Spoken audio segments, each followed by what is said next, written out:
Okay, I'm going to do page 627 here. I'm going to start with one of the harder problems, number 9. They're going to ask us what is the volume of this prism. The formula is simply base area times the height. And when I say base area, it's critical that you recognize what is the base area. Don't assume it is on the ground. This rectangle in yellow on the ground, there is no matching base above here that matches it. That's both parallel and equal, so that is not the base.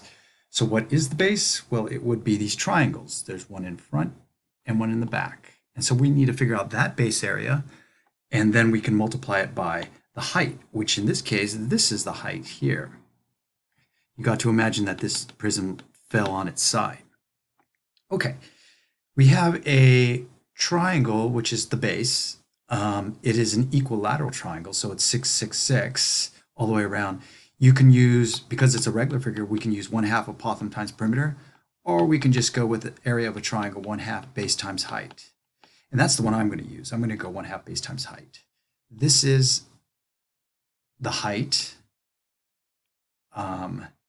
This was 6, now it's 3 and 3. This is 6, this is 6. I'm going to have to figure out this height here, h. I can do a squared plus b squared is equal to c squared. Or I can go, well, I know this is 60 degrees, and I can use a sine, cosine, tangent. But if I just set it up, a squared, b squared, c squared, saving us time here, the height is approximately 5.2. Now that's approximate. We're going to use this formula. I'm not going to use the 1/2 apothem times perimeter. We're going to use this formula. So the height is 5.2 and the base is 6. So the area of just one triangle is 1/2 base of 6 times height of 5.2. And this guy in the calculator is going to be 15.6. Now that's in the two-dimensional world. Now we're going to take it to the three-dimensional world. And so the volume here is going to be the base area, which again, we just calculated it out to be 15.6, and then multiply it by the front to back height of 18. And this guy is 280.8 centimeters cubed.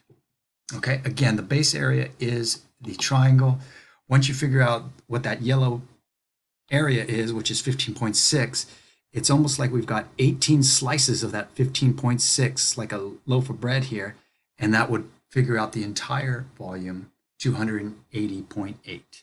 Okay, I'm going to do number 13 here on page 628. I drew the picture here. It says find the volume of this composite. You got to first of all recognize what are you staring at. I'm going to draw one line here in red that's going to be really critical. This is essentially a basic box, and then it is also made up of half a cylinder. And so we need to figure out the volume of each part. The box is going to be pretty easy. The volume of this guy here is base area times height. I'm just kind of sketching it there. 24, 12, 10. So the volume of this guy is base area, which is a 10 times 24 base, and multiply it by the height of 12. This volume is 2,880. The thing that's going to be a little bit harder is figuring out the volume of a half cylinder here. So we only have half of it. Let me see if I can draw this guy here. We don't have this other half. So whatever we figure out the volume of one cylinder, we are just going to cut it out, the other half. Okay, this radius is not 12, it is 6. So the volume of a cylinder is the base area, pi r squared, times the height, front to back height. That height happens to be 10. So if I put it in the formula, 1/2 6 squared times, again, the front to back height there is 10. This turns into 565.2. So the entire volume is add these two together, and you will get 3,445.2. I think they wanted to round it to the nearest whole number, so we can scratch that out. And this is in inches cubed. Okay? But break it into two parts that are familiar. Oh, I forgot to do this. Divide by 2 here. Why divide by 2? Because we only needed half. Now we're going to do number 17 here. This essentially is they work the problem backwards.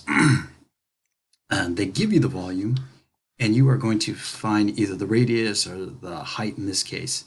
All right? We have a cylinder here.